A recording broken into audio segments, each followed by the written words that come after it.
Russia announced Tuesday it'll go ahead with plans to deliver S-300 anti-aircraft missiles to Syria. Moscow says it will help to deter foreign intervention. Deliveries of the S-300 missile systems to Syria are done within the contract signed a few years ago.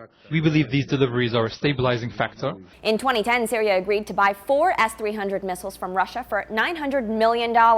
According to Policy Mike, the first shipment could come in about 3 months. So what are these S-300 missiles and how might they be used by Syrian President Bashar al-Assad's regime? Well, a writer for the Jerusalem Post reports the missiles could potentially be used to shoot down civilian planes, specifically those from Israel, with the Israeli International Affairs Minister placing strong disapproval on Russia's decision, claiming it would encourage support to a brutal regime by completing the sale of the S-300 system, while Assad was slaughtering his own civilians. But Israel is still hoping the sale will be suspended, and although Russian officials insist it will still happen, the missiles have not yet been sent to Damascus. The Israeli defense minister said, "I hope they will not leave, and if, God forbid, they reach Syria, we will know what to do." The Israelis are being very circumspect and very cautious about how they respond. Assad would like nothing better than to blame this whole mess on Israel. Then all of a sudden, maybe he stands a chance of survival. Russia's move comes one day after the European Union's decision to lift its arms embargo on Syrian rebels,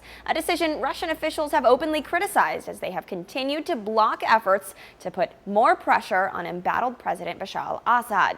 Russia is warning that the decision could torpedo next month's planned Syria peace talks in Geneva. As a reaction continues to pour in, the British Foreign Secretary William Hague has praised for that move.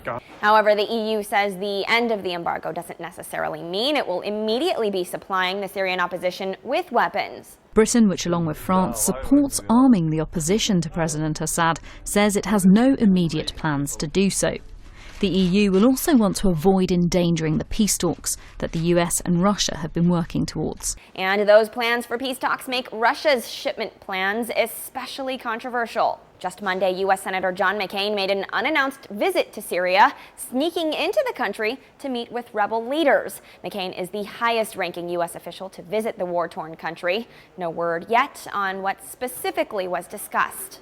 The Daily Beast's Josh Rogan first broke that story. He reports McCain met with leaders of the Free Syrian Army before returning to Turkey several hours later. One of the group's leaders called the visit very important and very useful, especially at this time. We need American help on the ground. Bashar al-Assad has agreed in principle to take part in peace talks between Russia and the United States. That conference is set to take place in Geneva next month. Thanks for watching Newsy. I'm Christina Hartman.